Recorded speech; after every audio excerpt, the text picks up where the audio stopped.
Hello everyone, welcome back to the channel Bengali blogger Kakoli. কেমন আছে সবাই? আশা করি সবাই ভালো আছে আর আমিও বেশ ভালো আছি। আজকে হচ্ছে বুধবারের সকালবেলা থেকে আমি ব্লগটা স্টার্ট করলাম। আর বুধবার মানেই জানা কথা যে সকাল সকাল রান্না বান্না তো চাপাতেই হবে। আর আজকে আবার গলদা চিংড়ি করব।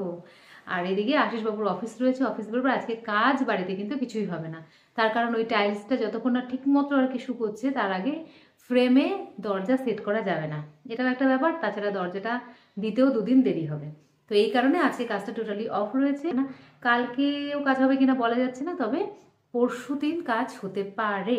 তো চলো, এরকম মাঝে মাঝে দু একদিন তো অফ যাবেই, কারণ যারা কাজ করেন তারা তো অনেক জায়গায় কাজ ধরে থাকে। তো সেই কারণে একেবারে টানা কোনো জায়গায় কাজ করতে পারে না তারা, তাহলে আবার অন্যান্য কাজগুলো হাতছাড়া হয়ে যাওয়ার একটা সম্ভাবনা থাকে। তো চলো আজকে দিনটা শুরু করি, একটু কাজকর্ম করব। বন্ধুরা, আমার গরম জল কিন্তু সকালবেলা খাওয়া হয়ে গেছে। এরপরে আমি চলে এসেছি ব্রাশ করতে।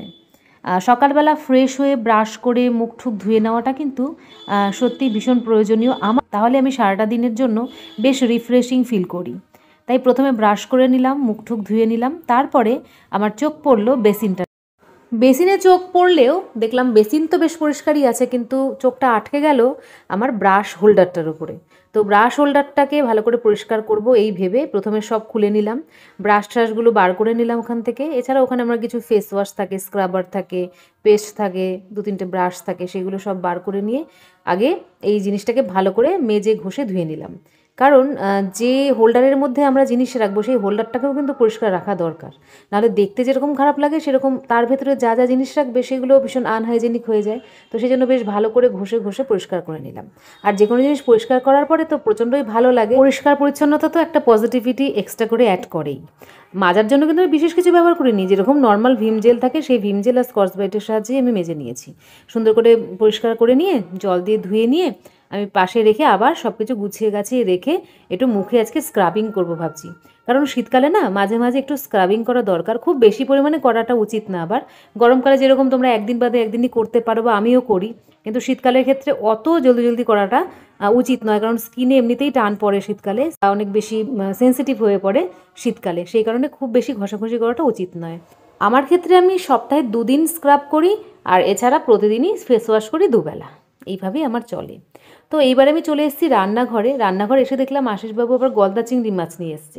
এই কদিন আগেই খেলাম, ওর কী জানি খুব ভালো লেগেছে মনে হয়। তবে আজকে ভাবলাম কি মাছগুলোকে না একটু সোজা সোজা করে রাখবো। আগের দিন যেরকম গুটিয়ে গেছিলো, তো সেই থেকে তখন মনে হয়েছিল আমার যে একটু যদি কাঠি দিয়ে এভাবে সোজা করে দিতাম তাহলে দেখতে ভালো লাগতো। সেই জন্য আজকে প্রথমে সেই কাজটাই নিয়ে বসেছি। এই কাঠিগুলো আমি বোধহয় মেলা থেকে না কোথা থেকে কিনেছিলাম, এখন খেয়াল পড়ছে না, কোনো কাজেই লাগে না। তো ভাবলাম যে আজকে একটা কাজে লাগাই। আর একটা কাঠিতে আমার হয়নি, 2টো করে কাঠি নিতে হয়েছে, যেহেতু কাঠির সাইজগুলো একটু ছোটো। একটু বড় সাইজের কাঠি হলে খুব সুন্দরভাবে হতো। যাই হোক, এবারে নুন দিলাম আর হলুদ দিয়ে দিলাম, দিয়ে ভালো করে মাখিয়ে নেব মাছগুলোকে। নুন হলুদে আগে মাখিয়ে ম্যারিনেট করে কিছুক্ষণ রেখে দেওয়ার পর আমি কিন্তু ভাজবো।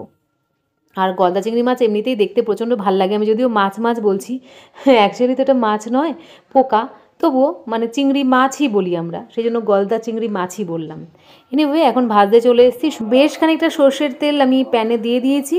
এরপরে দেখো মাছগুলো খুব সুন্দর দেখতে লাগছে। গলদা চিংড়ি না খেতে ভালো তো লাগে, কিন্তু রান্না করার সময় আরও বেশি ভালো লাগে। আর এত বড় বড় চিংড়ি দেখে খুব ভালো লাগে আসলে। আর নুন হলুদ মাখানোর পরও না অনেক সুন্দর দেখতে লাগে। তো আমি পরপর ছেড়ে দিয়ে ভেজে নিচ্ছি। একবারে আমি 4টে করে দিলাম, মোট 7টা চিংড়ি মাছ এনেছে, তো 4টে আর 3টে করে ভাজলে আমার হয়ে যাবে। তো ভাজার পর কি সুন্দর কালারটা আসে, এটাও কিন্তু দেখতে খুব ভালো লাগে।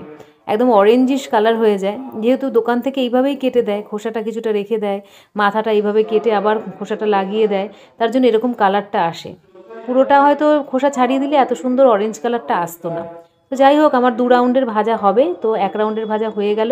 4টে মাছ তুলে রাখলাম, তারপরে আবার আমি ওই তেলের মধ্যেই 3টে মাছ দিয়ে আবার ভেজে ভুজে তুলে রাখবো।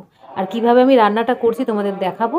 আজকে আবার আশিস নারকোল নিয়ে এসছে, নারকোলটা শেষ হয়ে গেছে বাড়ির, তো সেই জন্য নারকোল নিয়ে এসছে, নিয়ে এসে এই যেভাবে ফলা ছাড়িয়ে আমাকে দিল। তারপরে আমি একটুখানি মিক্সার গ্রাইন্ডারে ঘুরিয়ে এরমভাবে গুঁড়ো করে নিয়েছি। এবার এই গুঁড়োটা থেকে আমি নারকোলের দুধ বার করব, তার জন্য জলে এইভাবে ফোটাতে বসিয়ে দিলাম। আর এই পাশে আমি এখন মাছটা বসাবো, ওদিকে দুধটা তৈরি হোক। তার জন্য আমি কালো জিরে ফোড়ন দিয়ে তার মধ্যে টমেটো, কাঁচা লঙ্কার পেঁয়াজ দিলাম, দিয়ে বেশ ভালো করে তেলের মধ্যে ভাজা ভাজা করে নিচ্ছি। এইবার এইরকম পর্যায়ে আমি এখানে হলুদ অ্যাড করলাম, তাছাড়া দিলাম নুন, আর জিরের গুঁড়োও কিন্তু দিয়েছিলাম অল্প পরিমাণে, সেটা কোনো কারণে স্কিপ হয়ে গেছে। তো দেখো আবার ভালো করে সুন্দর করে ভাজা ভাজা করে নিয়ে এর মধ্যে কিন্তু আমি নারকেলের দুধটা অ্যাড করব। তো নারকেলের দুধটা আমি ডিরেক্ট অ্যাড করব, মানে একটা ছাঁকনির মধ্যে ছেঁকে নিয়ে এভাবে দিয়ে দেবো। তারপরে আবার একটুখানি ঈষৎ উষ্ণ জল দিয়ে ওই যে ছিবড়েটা হয়েছে ওটাকে আবার একটু দুধ বার করে আবার দেবো, মানে ওর মধ্যে কিন্তু কিছুটা দুধ থেকে যায়, তাই ভালো করে চিপে চিপে এইভাবে কিন্তু দুধটা বার করে দিলে বেটার হয়।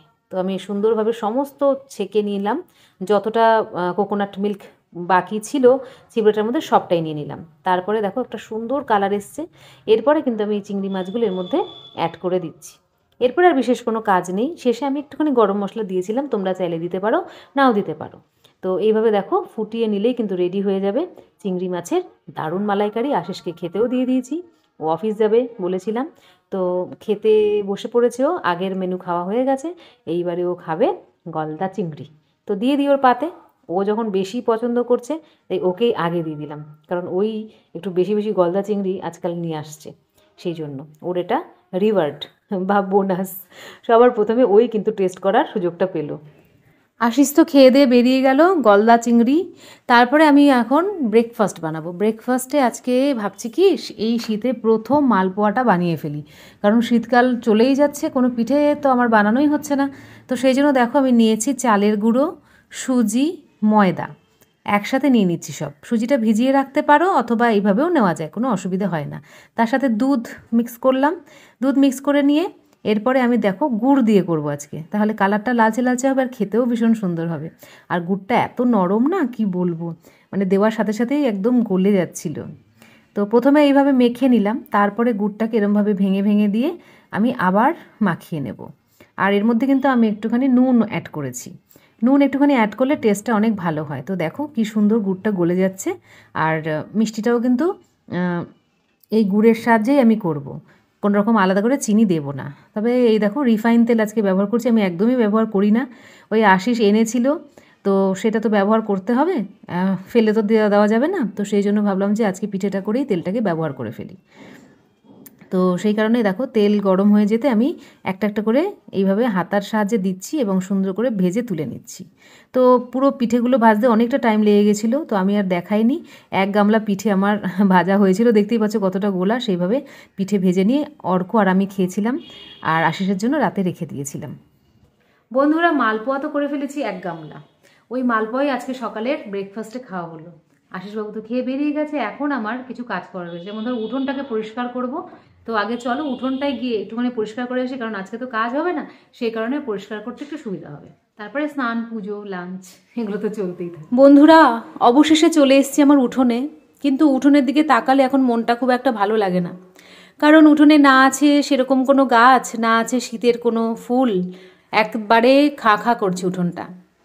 হ্যাঁ, উঠোনটা যারা যারা দেখোনি এরকম বাঁধানো অবস্থায়, হ্যাঁ তাদের বলি, উঠোনটা তো বেশ কিছুদিন হলো আমার বাঁধানো হয়েছে, সেটা আমি আগেও ভিডিওতে দেখিয়েছিলাম, কিন্তু যেহেতু অনেক দিন ধরে উঠোন ঝাড় দেওয়া, পরিষ্কার করা, জল দেওয়া এগুলো দেখানো হয় না তোমাদের, সেই জন্য তোমরা হয়তো ভুলে গেছো, তাই জন্য আরেকবার রিকল করিয়ে দিলাম। আর তাছাড়াও আজকে একটু দেখিয়ে দিলাম, তাহলে বুঝতে পারবে যে পুরো উঠোনটাই আমার বলতে গেলে বাঁধানো হয়ে গেছে। মাটি একেবারেই নেই, ওই গাছের গোড়াগুলোতে একটু একটু মাটি আছে, কাঁঠাল গাছ, আম গাছ আর সুপুরি গাছের গোড়াতে, তাছাড়া এইভাবে বাঁধিয়ে নিয়েছি। না হলে কি হয় বলো তো, বর্ষাকালে না প্রচুর পিছল হয়ে যায়, তারপরে কাদা কাদা হয়ে যায়, এইভাবে রাখলে মেনটেন করতেও সুবিধা। এই দেখো মালপোয়াটা তো দেখানো হয়নি সকালে, তো দেখিয়ে দিলাম। বিকালবেলা ওইটুকুই পড়ে আছে, অনেকটাই খাওয়া হয়ে গেছে।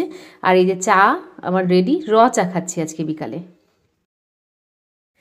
তো বন্ধুরা এই ছিল আজকের আমার টোটাল ভ্লগ। কেমন লাগলো অবশ্যই জানিও। এখনকার দিনগুলো আমার যেভাবে চলছে সেটাই আমি তোমাদের সাথে শেয়ার করছি।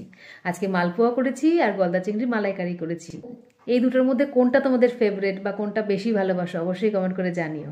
বাই, টেক কেয়ার, সবাই খুব ভালো থেকো, আনন্দ থেকো, লাভ ইউ অল।